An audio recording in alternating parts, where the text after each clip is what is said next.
Why don't we go ahead and get started? We usually try to give people a few minutes to filter in, but I think now is a great time to start. So welcome everybody. I'm super excited to host this conversation. We've got a really good panel today with Kelly Burdine. I'm now realizing I didn't double check how to pronounce everyone's names. So please correct me if I'm going astray. Erin Hayes and Simon Ouderkirk. That got a shrug. That's not correct. Simon will reintroduce himself correctly momentarily. But this crew is here to chat about working asynchronously with your data team. I'm super pumped about it, and I'm going to hand it over to the panelists to introduce themselves. All right, I'll start us off since you listed me first. I don't know if that's the right order, but I'm Kelly Burdine, so you did say it correctly. I'm the data lead at Aula. We are a small software startup that we're trying to build a learning engagement platform that combines technology with learning design to help educators make like a really engaging learning experience for students. So think of it as something that's kind of compatible with an LMS, but really brings the communication and the back and forth conversations that happen in a classroom and bring that into a digital space and make it really easy. And I am a data team of, we're up to 4 now. I've been hiring the past few months. I see Sadat and Erin, of course, is in here. We had hired Modern for a while to help me out while I was, especially while I was hiring. But now we've been hiring full-timers, and so we're up to a team of 4 and moving to 5 soon. And we are a fully remote company, and we have people in on my team specifically.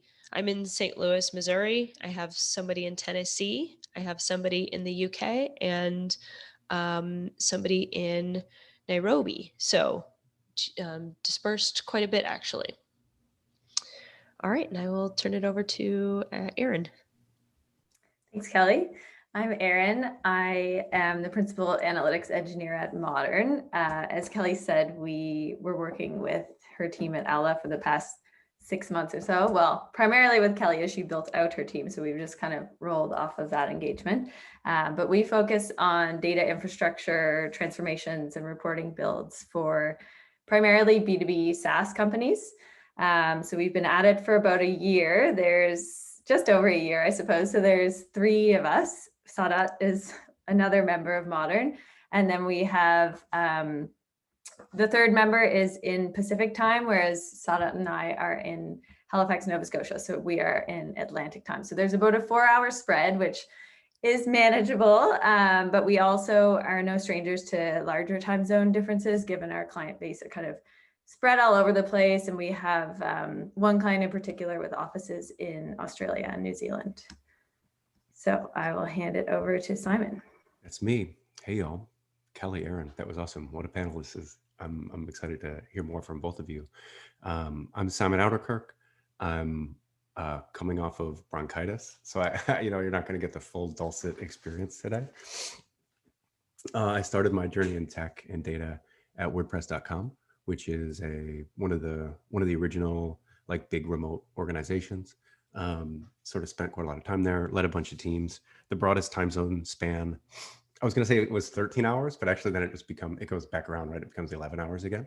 So yeah, the biggest span I had to deal with as a leader was there were a couple of folks working in Australia, and I'm on East Coast, so that's sort of the other side of the earth.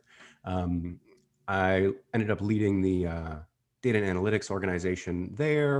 And then I spent some time at a company called Fishtown Analytics, which some of you I think have probably heard of. And this summer, I'm kind of taking a little bit of a sabbatical. So right now I'm kind of doing startup advising. I'm also producing some remote work content, actually. So if you've heard of YouTube, I'm going to be putting some videos up on there, interviews, things like that. So yeah, a couple of fully remote organizations. Really excited to kind of hear best practices and compare notes today.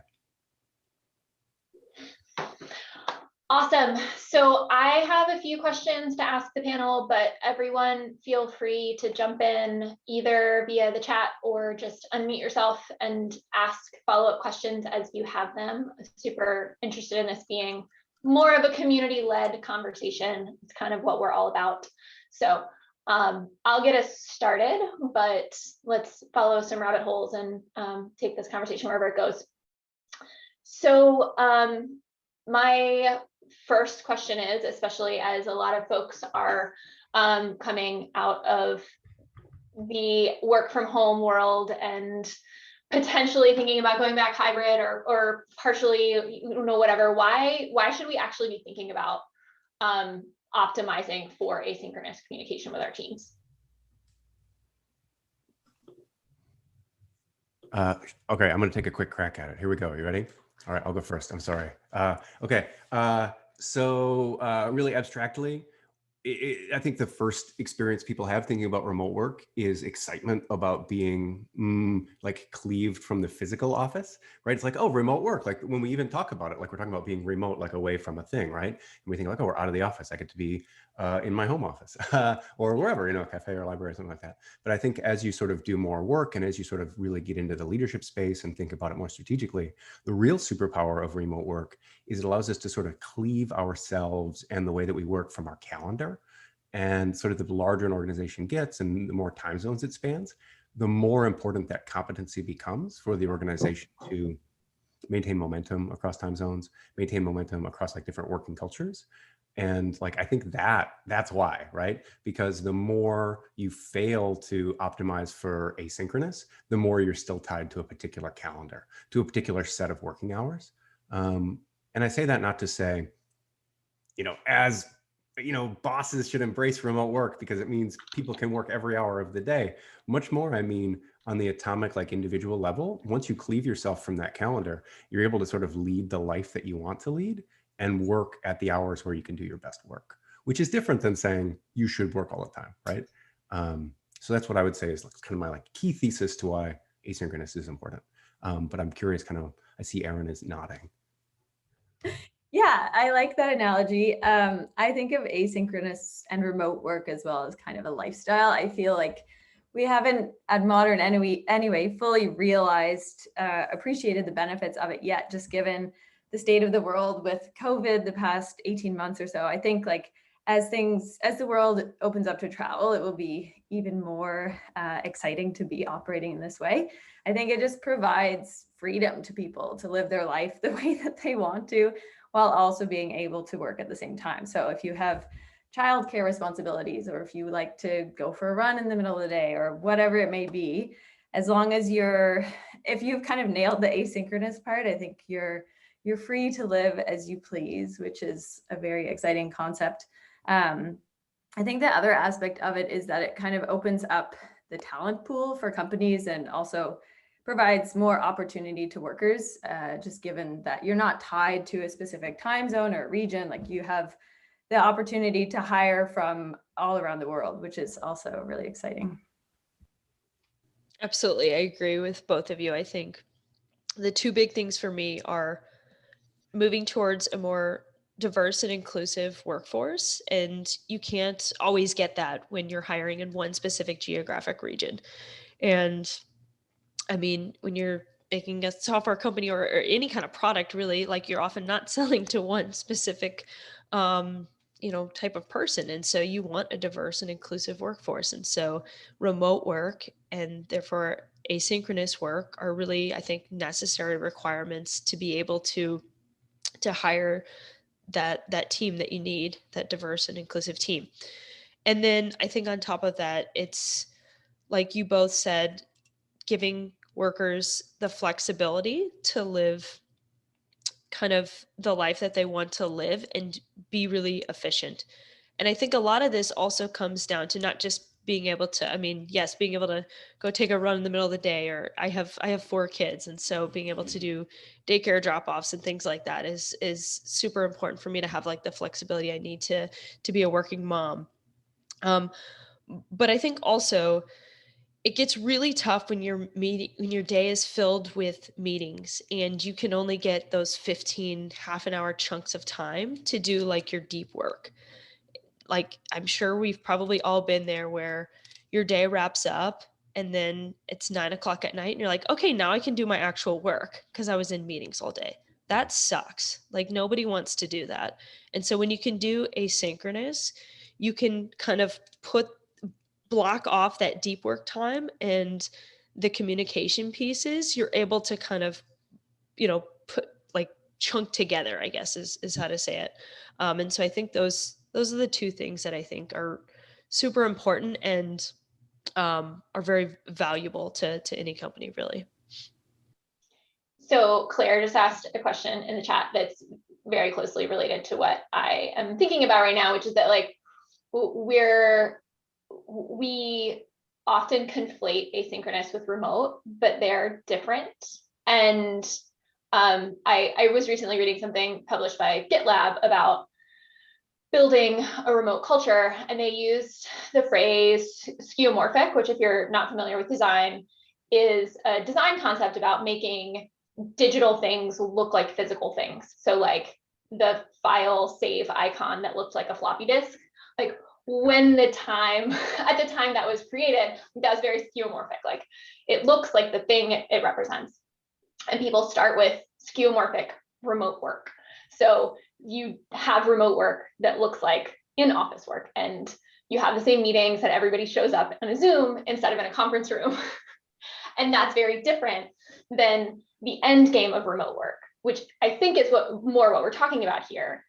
And so Claire's question is around the fact that many people ended up working more when they started working remotely, which is the opposite of what you all are proposing. Is that related to the difference between those two things? Is that just related to our inability to control ourselves? Where did we go wrong as a society over the past year? I think there's probably a number of reasons this has happened, and it could vary by company too. So when I started working at Aula, this was pre-COVID, and we were already a fully remote company, and so they knew that this was a problem, and they gave some suggestions on how to kind of combat this, because I think it's often hard when you mix like your work and your home and it's in the same place. And so there's different ways I think that people can control for this. And some people like to go to like a co-working space, so that way at the end of the day, shut the computer, go home, and it's like a very different place. During COVID, you couldn't do that. So I think that's a problem, is when you're working and you don't have a good office setup or something at home, and you're like in your bedroom or whatever, like that's really tough. So I think one suggestion would certainly be if there's some type of way to have like a separate space for working, and then just at the end of the day, or when you're done working, to kind of, all right, I'm walking away, I'm shutting the computer. And I think that's really important, so that you can kind of separate the two. So I think this is really hard. I know for me personally, during COVID, I don't know if I necessarily worked more, but like my hours felt crazy. I didn't feel like I had a lot of control over my schedule, because I'm helping kids do school partly during the day. And so then I feel like I may have to make up the hours, or make up, work or whatever later in the day. And so it just felt like I was always doing something. So that's my personal experience, but I'm sure others have a very different experience. So I'll let them talk. Yeah, I think that's a really good point, trying to create a separation between your work and your life. So if you can have an office where you can close the door, and shutting your computer and just being done, like turning off, is definitely a good way to combat that. But I think that it's also important to be really intentional about cultivating a culture where you don't set the expectation that people have to be always on. So I think that it's easier for me to say, I think with Modern being 3 people, that we have really tried hard to like maintain a sense of calm, and nobody has Slack on their phone, or like notifications that are set up in a way that are really disruptive. And yeah, there's just not the expectation that people should have to be constantly checking email or Slack or whatever medium it may be, because I think that makes it really hard to like have a separation between your work and life and just the ability to turn off. And I think that asynchronous communication is kind of about that. It's like you can choose when you want to check these things, and it's easier said than done. But I think that's kind of like the distinction between remote work being working all the time at all hours versus asynchronous is like you have a bit more of the power to define the way that you want to do things. I think that's right. I mean, y'all are both like totally on point here. I think if I were going to add anything, I would say there's sort of like two layers to talk about here, and one is like the atomic like frontline employees experience, and then like the import of good management. And the frontline employee experience, I think I've seen this dozens of times, maybe hundreds of times. When people start working remotely, they work too much.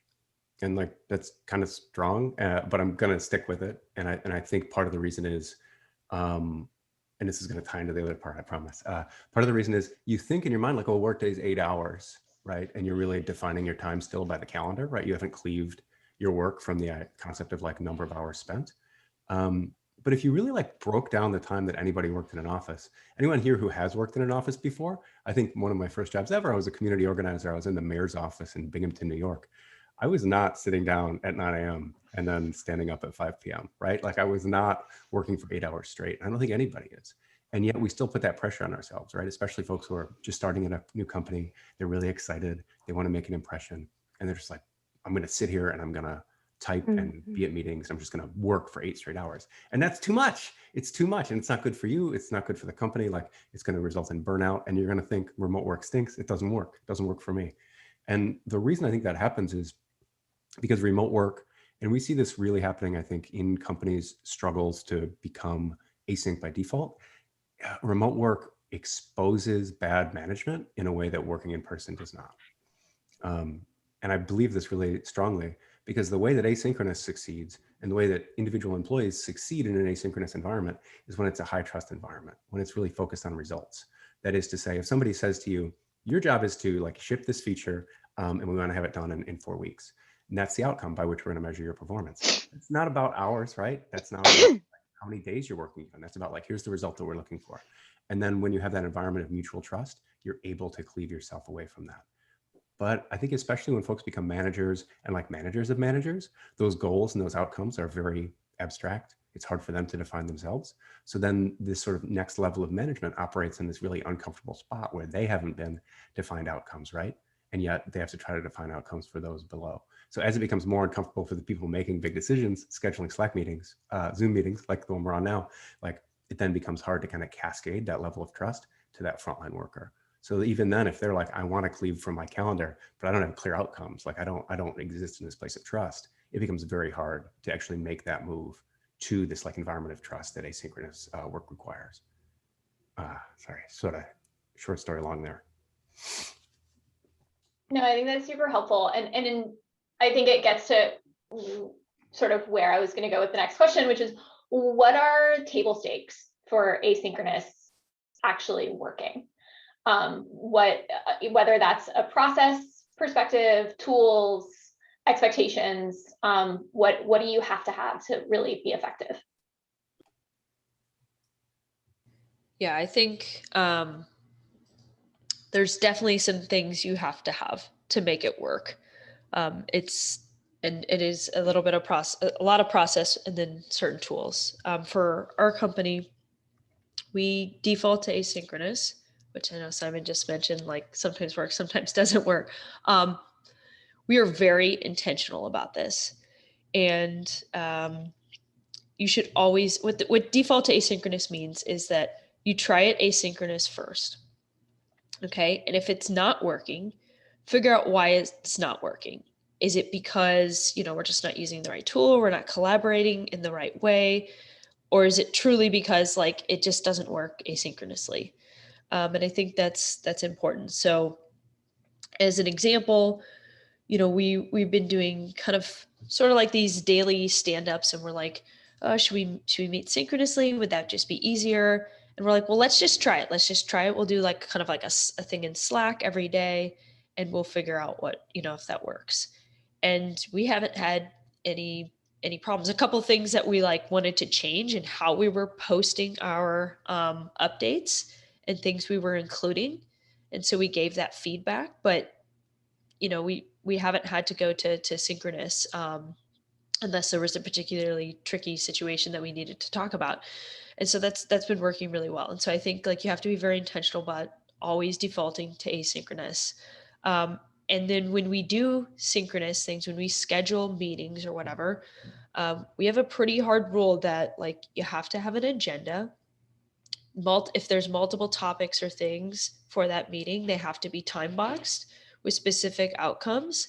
And if you don't have that ready, you cancel the meeting. Like you have to go into the meeting with that. Like everybody needs to be prepared, and there needs to be a set agenda so that we're not wasting others' time. And so that happens sometimes. People schedule something and they don't get around to truly planning it out, and so then the meeting gets canceled. So again, there's a little bit of a culture thing, and just making sure that we're sticking to what the plan is. But that seems to work very well. Other things that I think that we have done that have been helpful are sometimes you have meetings that may be a little bit longer that don't need to involve every single team member.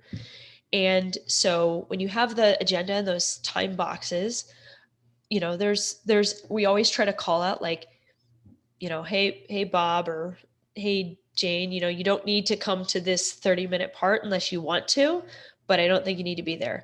And funny enough, when you give people an out to a meeting, they often are like, yep, cool, I'm going to go work on something else. Ping me when you need me to jump into the meeting.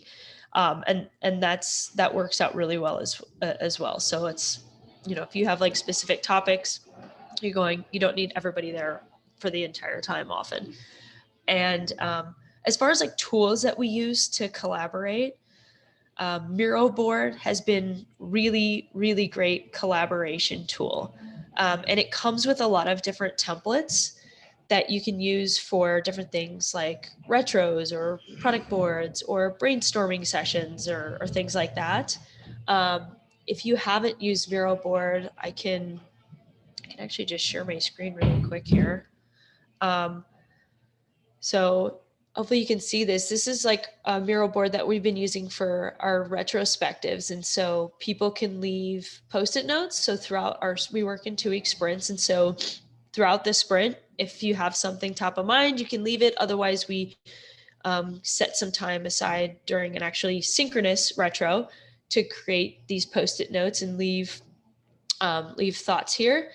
And there's like a built-in timer down here that you can use, and you can even sync it with music. So you can, again, time box your stuff. We're going to spend 5 minutes writing down ideas for this.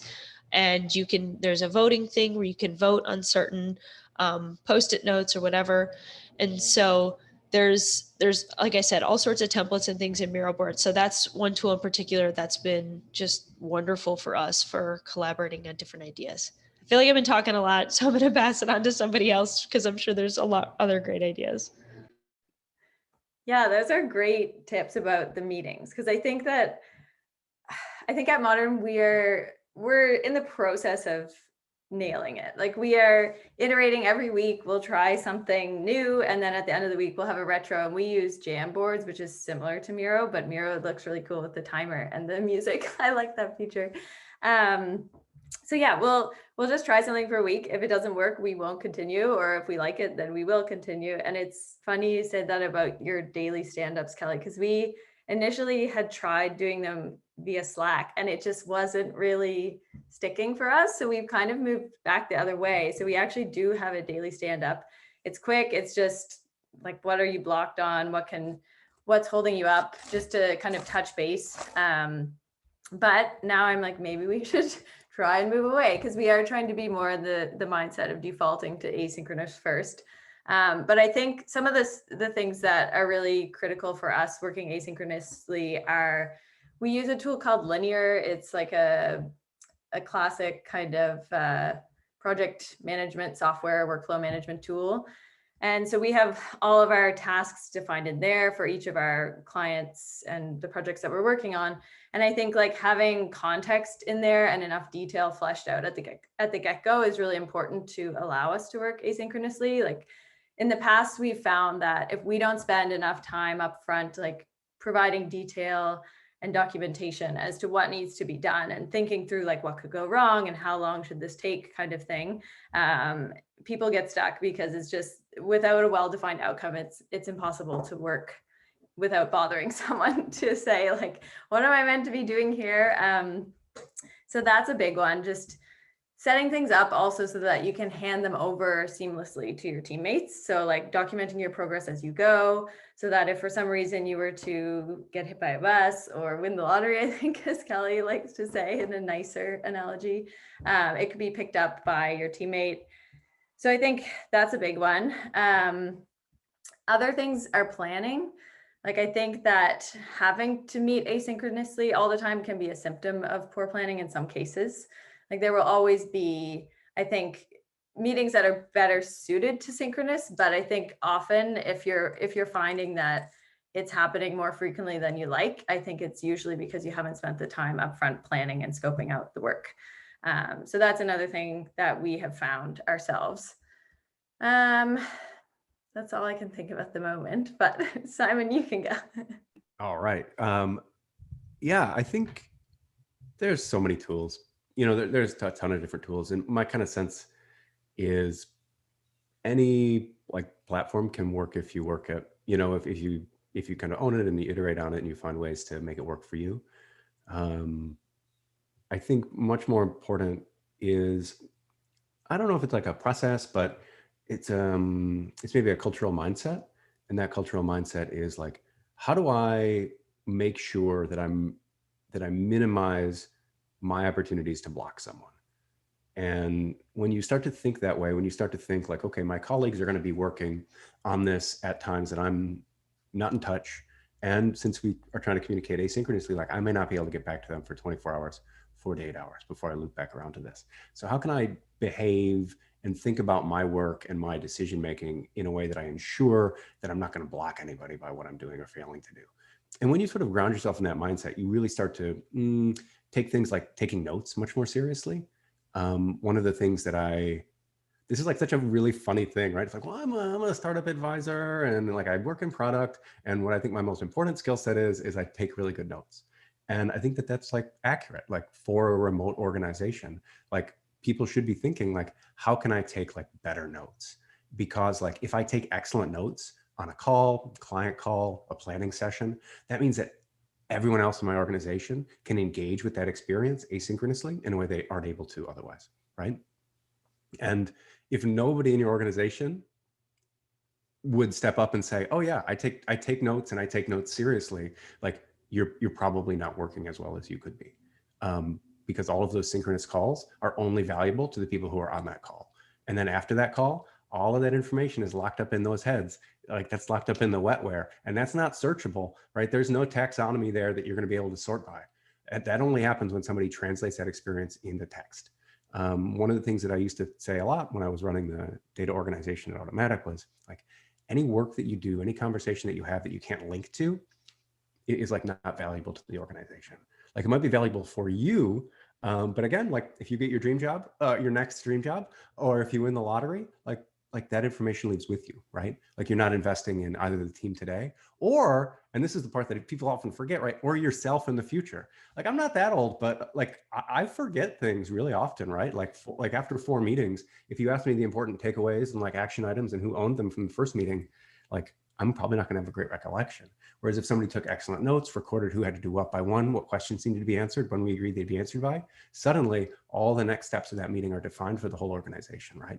And it's not about me or you or somebody else remembering. It's about having this document that is searchable, has a solid taxonomy, and it's now part of your sort of larger like mental model within the organization, right?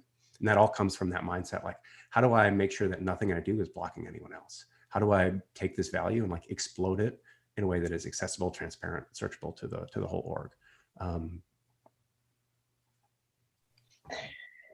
Yeah, I think this really echoes Simon's earlier point that sort of asynchronous just exposes bad management in general. So like there is a ton of value in written communication. And if you're accustomed to glossing over that, either upfront in terms of making sure that you're communicating an idea really clearly or a proposal or whatnot before any calling a synchronous meeting, that communication has to be incredibly solid in an asynchronous world. And when you do meet synchronously, making sure that you've got notes, making sure that you've got documentation, all of that is, that's good practice for everybody. But it's like really critical in this kind of environment. I think that feels very real to me. And like, I'm going to editorialize here for 1 second, literally 1 second. That's why I'm so deeply skeptical of hybrid work environments, is because like for a hybrid work environment to work, the part of the organization that is not remote is going to have to operate at a way that only the like elite, very best remote organizations are operating at today, right? And I'm not to say that can't happen. I'm just deeply skeptical that any real organization that chooses to go hybrid is functionally going to be able to fulfill that need, because it's really hard.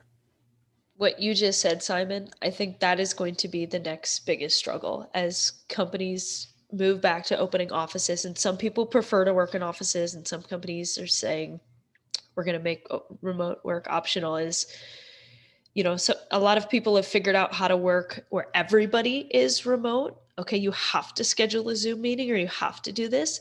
But when you have part in the office and part online, that's where it becomes much more difficult, because like at our company, we default to recording every Zoom meeting, and everybody's remote, so everything has to be a Zoom meeting. So the conversations are there, and people often will go back and watch the recording if they missed it. And there's a transcription too. But when you tap the person next to you and you go over something really quick, that's not recorded. And now that the one person that was remote or wherever, not there that day, whatever it might be, that now has not been communicated, and that is very, very tricky. And so I think that's definitely going to be a struggle. Yeah, I think that's an interesting point, because I feel like as people start to move back to the office, and there's kind of a separation between people that want to be in the office versus staying remote. It's almost like remote workers are going to be kept out of the loop and feeling a bit like second-class citizens when they're missing out on all these kind of little moments that go on in the office that aren't documented. So I think that people who are adopting that kind of model will have to be very intentional about documenting these things or finding a way to do that. And I'm interested to know if anybody has found a tool that has kind of provided the ability to like document these kind of micro conversations or like pin resources or something like that. Because I know people use Notion or Quip, or there's all kinds of different tools out there, but we've kind of found like there's not one tool that solves all the problems that we need. So it's like stuff is spread all over the place. It's in Google Drive or Notion or Linear, and we're still like on the hunt for that perfect thing. So don't know if anybody has any input on that. Well, I think that's very closely related to a question Samuel just put in the chat around where do your notes live? Using Google Docs for meeting agenda and notes just leads to things getting lost or forgotten. So in general, any note-taking tool suggestions, whether that's for more formal meeting notes or these sort of very quick one-off bits of documentation? Yeah, I think it depends on what the notes are about. So like meeting agendas, we use Notion, which is somewhat similar. I think it's an easier version of like Confluence. And so we always put it in Notion. It's just a little more, I think, searchable and discoverable there. So that's what we use for that. But we always have like, if there's an action item for that, we can leave that there and we can like tag somebody with the action item. And often like action items will be like, this needs to go get documented. And so a lot of our documentation also lives in Notion, but anything related to like ongoing work is with the tickets. So we use Linear, like Erin mentioned, but I've done the same thing with Jira, Asana. Really all the work should be there. So I think a good example of this is, a lot of people use Slack or Teams to communicate. And so you might be talking about a particular issue within those channels. And now that conversation about that particular piece of work is now separated from the ticket.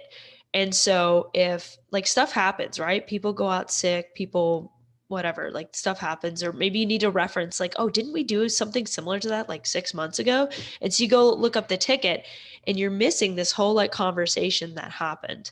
And so we try to keep that and feedback about the work or ticket like with the ticket itself, so that anybody that looks at that can really follow the entire like timeline of what happened with the work. And then making sure to update tickets, because sometimes acceptance criteria might change or it wasn't quite right, and making sure that's all right so that it's all documented. So those are some of the common places that we keep notes. Yeah, I mean, I think this idea of keeping the conversations about a piece of work like as close to that piece of work as you can, like I think that's just a good like rule of thumb in general, because you want to make it as easy as possible for the next person, even if that's you, like in 6 weeks, right, to have the full context to make the right next decision. I think we've got a little bit of a So think about your data team, right? Think about your data team. And when was the last time you were on a call or you were in Slack and somebody said, "Oh, didn't we run an A/B test about this like in February? What were the results of that?" Like like that is the same problem that we're talking about now in a broader way, right? Which is like we don't have a great way to like manage like almost like an informational directory. And like there's a lot of ad hoc ways, like different companies and organizations sort of handle it in different ways. But it's that like discoverability and like rapid availability of the most important and like most contextually significant stuff. Like right now, like where does that live everywhere I've worked? Like it's in somebody's head, right? You say to somebody like, "Hey, did you remember why you decided this?" And they're like, "Oh yeah, here's the Google Doc link." Like, is there anything less discoverable than a Google Doc? Like it's so there. It's if anyone is looking for a startup, here is an idea. The idea is just a better directory system with like a robust taxonomy for an organization's Google Drive. Like Google Drive would be the ideal like note-taking and collaboration app if it was meaningfully more discoverable like within organizations. I would like 2% of your company, you can have the rest. And Google Drive is also like really good for collaboration, right? Real-time editing, the sort of it has like kind of a rugged like version control, right? And like revision history, which makes it useful, and you can kind of see how things went. But it's not discoverable, right? So I think a lot of folks end up with this workflow where they're like, okay, we're going to keep notes and we're going to work on it all together in Google Drive, and then when it's ready for prime time, we're going to put it in Notion, or we're going to put it in Trello, or find somewhere else for it to live. And it's just kind of a chunky workflow, and I mean, it's not great, and I don't have a great solution. But it's definitely a common problem, right? And part of that too is like, I like Notion. I think Notion is a good platform. I think it's good for a lot of things, but it's not great for collaboration and it's not great for discussion. In part because like changes aren't dated or authored, right? So it sort of has this like flattening of conversation, which is just not ideal. I think I've gotten a little far afield from the actual question. Sorry. I think the answer is nobody has solved it. Because yeah, we've experienced the exact same frustrations. It's like, I think Kelly's point of things related to the task should live in linear is like a good rule of thumb, and we try to live by that. But then for other things that are kind of like operations related or whatnot, it goes into some kind of doc, Google Sheet, something, and then it's like lost in the ether. So that one has not been cracked. Yeah, I don't think this like completely solves the problem, but we like have a shared folder in our company. And so like you always put it in the shared folder, the Google Doc. You don't just like create it in your own private folder. And then in Notion, like Google Doc is better for collaboration and things like that. But in Notion, you can like embed the Google Doc. So sometimes I'll do it there. So then it's like you can kind of discover it, but still use the Google Doc for like collaboration, as opposed to like trying to move it over, because it's not like you still have to go through the effort of creating the embed. So it doesn't completely solve the problem Simon's talking about, but that's how I'm trying to like hack my way through it. Yeah, it's definitely not a place where there's like a clear and obvious, oh, you just so a bigger picture question about how async works on your team or within your broader company, from Manuel, who takes charge of thinking about the asynchronous process and how it works for your team? Is it just you as a team lead? Is it a broader part of your team? Is this something that's sort of a bigger cross-functional priority for your company? How is that played out? And who are kind of the thought leaders on it?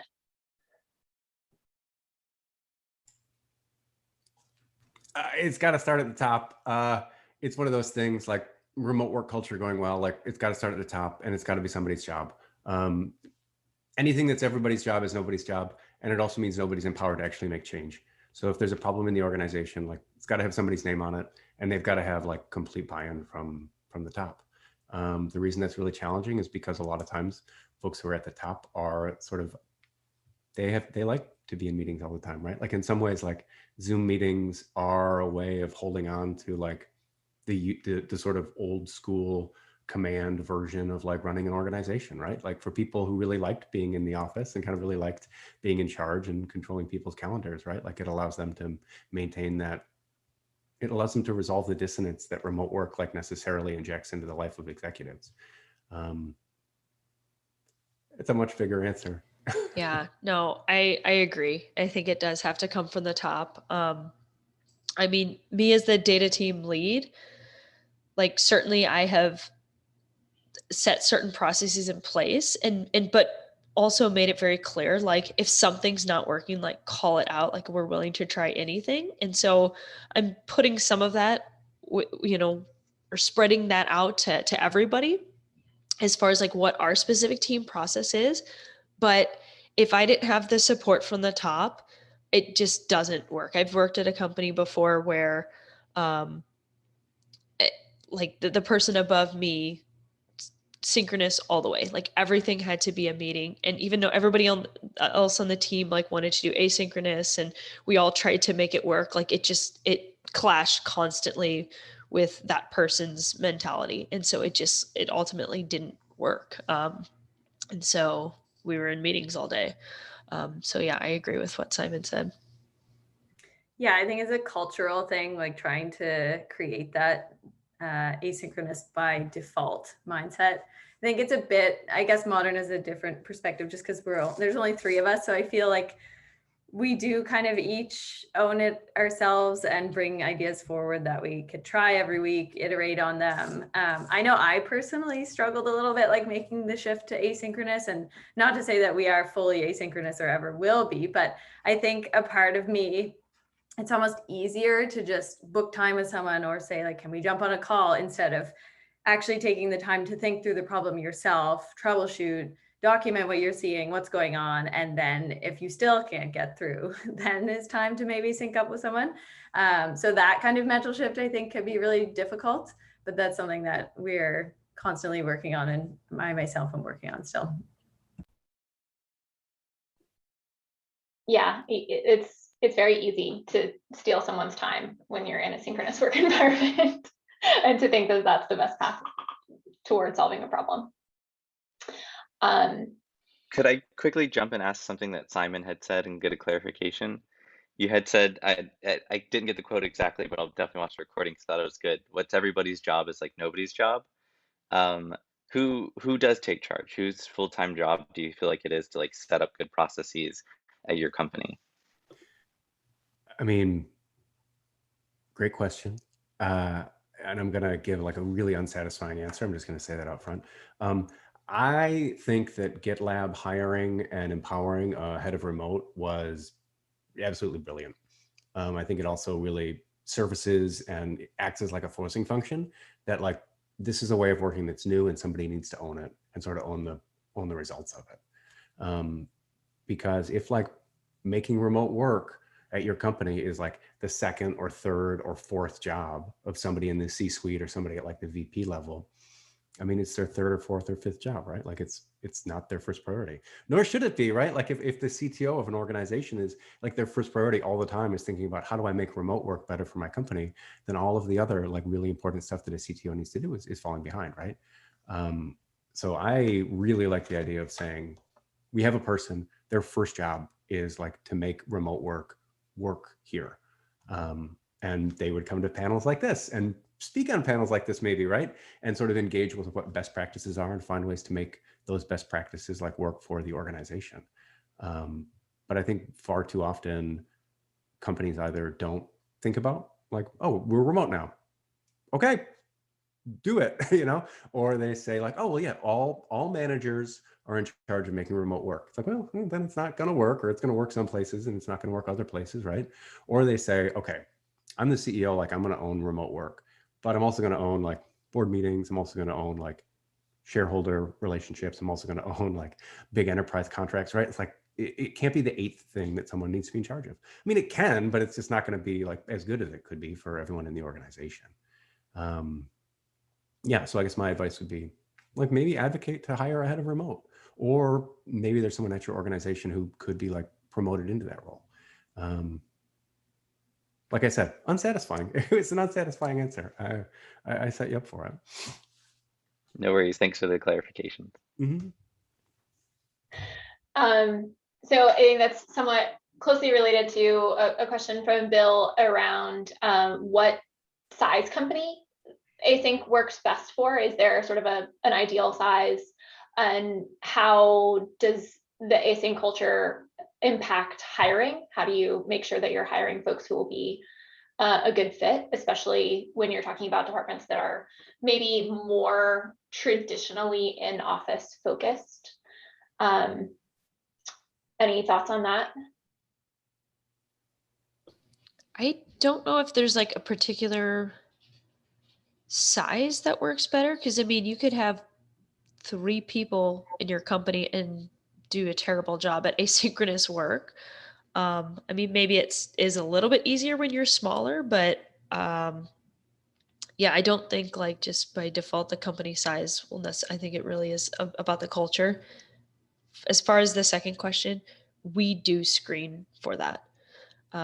We absolutely, and not everybody has had the opportunity to work remote, so it's not like a prereq that you had to have worked remotely before. But we absolutely screen that during the hiring process and try to understand, can they default to asynchronous? How do they feel about documentation? Can they give us good examples of this? Give them certain, scenarios of like, what if this, what would you do? And types of questions like that to kind of screen for how well they can adapt to remote life. So I think that's important to do. Yeah, but I don't know if like there's a particular size or anything. I don't think I can really answer that one. Maybe someone else can. Yeah, I would agree. I don't think there's maybe a particular size that's better suited to asynchronous versus non. But I do think like the larger the organization, probably the tighter your processes have to be, or more defined your practices have to be in that regard. Because I think with modern, we're only 3. We have the luxury of kind of experimenting and figuring out what works, but I don't think that would be so simple if you're a much larger company. Mm-hmm, mm-hmm. Yeah, I think that's all correct.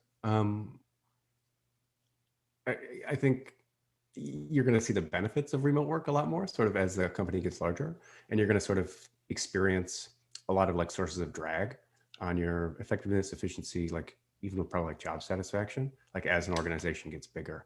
But I mean, a lot of companies like don't think about or care about asynchronous at all, and they just, they're big. But I think really in terms of size, like what actually is going to define like how helpful and important asynchronous work becomes is actually going to be like time zone breadth, right? Like if you have a company of 200 people and you all work in New York, Pennsylvania, and Delaware, right? You all have roughly the same working hours. So you can get away with, not asynchronous stuff at all, really. And it's going to be like 6 months later when you're like, what did we do in that meeting? Right? When you're not actually writing for like people across time zones, but for yourself in the future. Whereas if you're 200 people and you're in New York, Auckland, Vienna, Cape Town, and New York, like you need to get asynchronous really fast, or it's going to take a long time to get stuff done. People are going to have to, nobody is going to be going to meetings at times that are acceptable to them, right? And just your life is going to be kind of hard until you find ways to leverage that. So I think that the company size isn't as important as like sort of global breadth. Awesome. So we're getting close to time. I'm going to ask one last question. We're skipping one question that Andrew had that's really good that I'm going to repost in the channel and make you guys answer there instead. But as our sort of very quick ending question, I would love to know what's the number one way that you think working asynchronously is different for a data team versus other folks within your company. And I will kick it over to y'all so that we can hopefully wrap on time.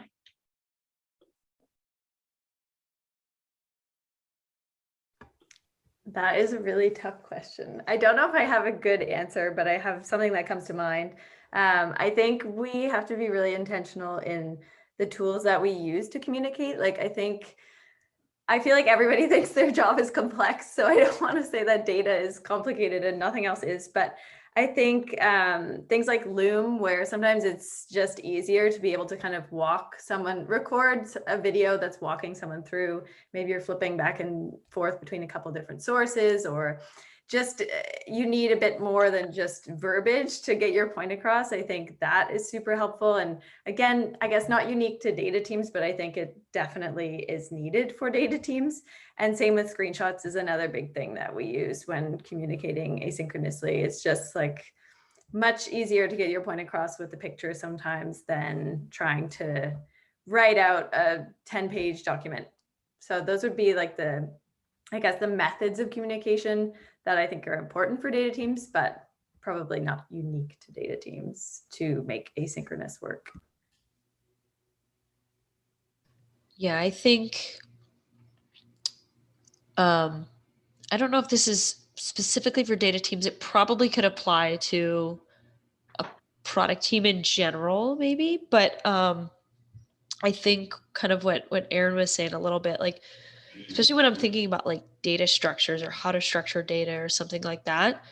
I used to, when I was in the office, I used to whiteboard this stuff out all the time. Like, what if we did it like this? What, and we'd all kind of collaborate. And that is obviously harder to do async. Like +1 to Loom, I think that helps. And just, sometimes I use Rocketbook, and I can like draw it out in my Rocketbook, and then just it uploads like you take a picture, you use the app on your phone, and it just like uploads it to wherever you want. And so sometimes, like, if I actually want to draw it out, that helps. And then the other thing too, I think maybe more specific to a data team, but as like a data analyst or data scientist, it's really important to tell that story with data. And so having the right graphs and the right stories and everything, and to be able to communicate that, like sometimes that back and forth conversation of like, how do you get there can be a bit of a struggle asynchronously. And so in those cases, like I definitely have had those cases where we said, let's just jump on a call and walk through this, because sometimes those can be really, really tricky. So, and just trying to like give them all that feedback and everything, and it just can be a little difficult to type out everything. Mm-hmm. Yeah. I mean, Kelly touched on this, and I think I'm like 100% bought into the idea of data team as product team. I mean, if y'all haven't seen Emily and Taylor's Coalesce talk, check it out. And one of the things that asynchronous, like trying to default to asynchronous, one of the great favors that it does to data teams is it allows you it sort of gives the team a little bit of insulation from the day-to-day hamster wheel of data requests, right? And it allows you to meaningfully like use your techniques of prioritization upon those, rather than just feeling like, oh, I need to do this right now. This person is with me. Like I need to answer this question. Like this is the most important thing because it's the most present thing, right? Whereas when you have this environment of asynchronous communication, you're able to much more meaningfully say like, here are the 8 or 9 things. Like these 3 actually we can solve if we take care of this thing first, you know, rather than being stuck on this sort of wheel. And being insulated in that way, I think allows data teams to really leverage the sort of techniques, strategies, and like mindset of a product organization in a way that really serves them and makes their work often more rewarding and more impactful. Awesome. Thank you so much, Simon, Erin, Kelly, and all of our attendees today. This has been a great conversation. Really appreciate it. If you've got any more questions, I'm going to start a thread in the events channel. Feel free to jump in there and keep asking. But really appreciate it. This has been an awesome conversation. Thanks for facilitating, Thanks Caitlin. so much. Awesome. Thanks, everybody. See you in Locally Optimistic.